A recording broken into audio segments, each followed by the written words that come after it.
Bersama saya Wisnu Nugroho, inilah Beginu. Bukan begini, bukan begitu.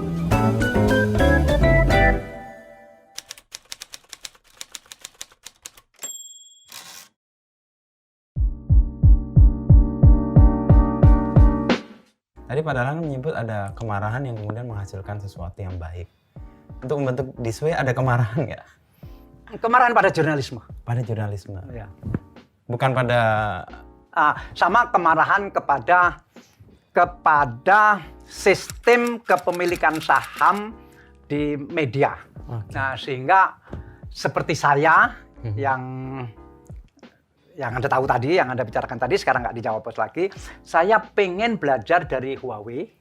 Mengapa Huawei itu begitu majunya, dan saya pelajari sistem manajemennya, sistem kepemilikan sahamnya, itu ternyata sangat unik, dan itu yang kita terapkan persis di harian This Way. Bahwa meskipun saya pendirinya, saya yang punya inisiatif waktu itu, saya hanya memegang saham 2%. 2%. Persis seperti Zheng Renfei yang pendirinya Huawei, itu hanya pegang saham 2%. Saya lama merenungkan ini, bagaimana pemegang saham 2% tetapi menentukan. Itu di hukum Indonesia tidak bisa. Karena one share, one vote. Ya. Jadi kalau misalnya rapat pemegang saham, 2% kan pasti kalah. Nggak dianggap. Nah, itu yang Huawei bisa lakukan di Tiongkok. Hukumnya berbeda. Nah, ini gimana ya? Saya bisa hanya 2% saja, yang 98% karyawan, begitu, atau lembaga yang mewakili karyawan, tetapi saya punya hak veto. Itu jalannya bagaimana? Itu yang nggak ketemu. Akhirnya ketemu sekarang. Masih rahasia. Jadi harian This Way saya cuma 2%, tapi saya punya hak veto. Begitu. Pemilihan untuk menjadi seperti Huawei karena pengalaman atau karena? Karena pertama ya saya sudah tua, saya kan tidak perlu lagi misalnya harus menguasai saham. Itu memangnya saya mau makan saham kan juga tidak. Jadi sudah tua. Kedua, saya sejak dulu sebetulnya pengen karyawan itu menikmati dari hasil penerbitan, tetapi jangan dalam bentuk saham, karena kalau dalam bentuk saham itu kalau rugi karyawan harus ikut nanggung rugi. Ya. Itu juga harus dipikirkan. Jangan sampai nanti rumahnya karyawan disita semua karena ada kredit macet di perusahaan, kan juga nggak bagus. Nah, itu yang terus saya pikirkan. Kemudian saya juga pengen bahwa wartawan itu sebaiknya begitu sudah 10 tahun menjadi wartawan, itu harus sudah sekolah S2. Begitu. Dan begitu sudah 15 tahun harus sekolah S3. Sehingga nanti begitu 20 tahun dia berhenti sebagai wartawan. Jangan terlalu lama jadi wartawan. Nah, terus kemana? Ya, mengajar. Karena menjadi wartawan 15 tahun itu menurut saya secara keilmuan itu doktor sudah kalah secara keilmuan. Sehingga tinggal sertifikat saja. Kan kalau nggak S2 nggak bisa ngajar. Nah, kalau nggak S3 nggak bisa ngajar tingkat apa. Sehingga waktu itu detik-detik terakhir di Jawa Pos saya minta wartawan untuk kuliah S2, begitu lulus biayanya diganti. Begitu. Jadi jangan suruh membiayai, tapi juga jangan dibiayai perusahaan, nanti dia nggak lulus-lulus. Ya, karena menganggap dibiayai kan. Ya, jadi siapkan masa depan dengan punya S2, biaya tanggung sendiri, tapi begitu lulus semuanya diganti. Yang S3 juga begitu. Nah, saya nggak tahu pelaksanaannya belakangan bagaimana, karena kasihan juga wartawan ini kalau sudah 15 tahun, 20 tahun jadi wartawan, disuruh pindah ke bisnis juga nggak bisa. Suruh dipindah apa juga nggak bisanya ya mengajar. Menurut saya yang paling dekat adalah mengajar, sekaligus memanfaatkan tambahan ilmunya. Kalau dalam fase hidup ya Pak Dahlan kan, salah satu yang dibuat film itu kan soal masa kecil ya. Dan itu kan mempengaruhi juga Pak Dahlan. Bagaimana fase itu membentuk fase-fase berikutnya Pak Dahlan? Rasanya waktu kecil, karena Anda tahu saya miskin sekali, keluarga saya miskin sekali, tapi bapak saya itu pekerja yang luar biasa keras, buruh tani dan tukang kayu. Dan di situ saya terinspirasi, bukan terinspirasi apa ya, melekat sekali bahwa orang itu harus Ingatan. kerja keras, begitu, tidak mengenal waktu, begitu. Itu yang utama. Selebihnya saya mengenang ibu karena waktu ibu meninggal saya masih kelas 6 SD. Bahwa ibu itu orang sabar, bapak orang keras, ibu orang sabar, bapak orang kasar, ibu orang halus, begitu, sehingga dua-duanya membekas ke saya. Dan kerja keras itu yang menjadi warna juga. Padahal selama rentang hidup sampai 70 tahun sekarang ini mewujud. Dan setelah ganti hati pun, saya kan operasi ganti hati, maka yang teringat pada saya adalah doktrinnya Dr. Nurholis Majid, itu pembaharu Islam yang menjadi panutan saya waktu itu mengatakan bahwa bentuk orang itu kan harus bersyukur. Seperti saya diberi kesehatan, bersyukur, diberi umur panjang, bersyukur. Nah, bentuk bersyukur yang terbaik itu apa? Tentu saya tidak akan potong kambing, tidak akan potong kerbau, tetapi apa? Nah, menurut doktrinnya Nurholis Majid itu bentuk syukur yang terbaik adalah kerja keras. Jadi saya kerja keras sampai sekarang sebagai bentuk mensyukuri bahwa saya sehat sampai hari ini dan diberi tambahan umur. Itu untuk anak buah jadi teror nggak, Pak?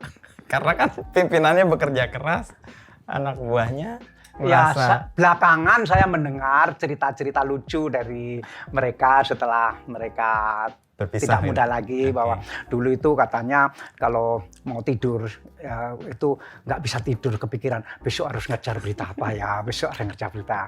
Kemudian waktu tidur itu katanya istrinya menyaksikan dia ngetik begini. Aduh, minta maaf. Tapi itu kan membentuk sesuatu ya. Sebenarnya ada hal yang baik juga di antara mereka kan. Ya, mudah-mudahan begitu. Tapi dalam perjalanan padahal ada hal yang disesali nggak? Disesali, misalnya disesali itu misalnya begini ya, ketika selama di Jawa Pos rasanya saya tidak ada yang saya sesali begitu. Ketika jadi Menteri BUMN saya menyesal. Pertama ya karena saya cuma 3 tahun jadi menteri. Menyesalnya itu begini, kenapa saya pernah berniat untuk memperbaiki perusahaan-perusahaan yang jelek. Kenapa kan tidak dibubarkan aja? Saya menyesal sekali itu. Misalnya perusahaan di bidang pangan, namanya ada Sangyang Sri. Itu udah berpuluh-puluh tahun ya jelek sekali. Tapi kok saya masih punya ambisi untuk memperbaiki ya. Kenapa nggak saya bubarkan aja, terus kemudian dibangun yang baru, yang besar. Karena Indonesia ini penduduknya besar, berarti masalah pangan ini penting. Indonesia ini negara pertanian, berarti pertanian penting. Tetapi kenapa ya harus saya mulai dengan memperbaiki? Yang itu perlu waktu karena menyangkut manusia, menyangkut modal, segala macam. Kemudian kok saya tidak menyadari bahwa jadi menteri itu hanya akan 3 tahun. Kenapa saya nggak menyadari itu? Itu saya menyesal. Kalau itu kesadarannya muncul dan keinginan untuk membubarkan itu dilakukan mungkin berbeda. Berbeda, langsung dibentuk, itu dibubarkan, langsung dibentuk BUMN pangan yang besar, dan itu misalnya kita punya PT Pupuk Indonesia, itu besar sekali. Kan serahkan saja untuk BUMN pangan, holdingnya adalah PT Pupuk Indonesia. Dia punya kemampuan keuangan, punya kemampuan pupuk, jadi setengah dari persoalan pertanian sudah dia selesaikan, karena dia menghasilkan itu. Kemudian seberapa persen lagi kemampuan manajemen, dia sudah punya manajemen yang bagus. Kemampuan yang seberapa persen lagi di bidang marketing, dia sudah punya departemen. Sehingga itu penyesalan saya yang terbesar adalah kenapa saya pengen memperbaiki BUMN pangan yang gagal juga. Begitu. Iklimnya memungkinkan itu muncul atau karena memang nggak ada keberanian untuk membubarkan?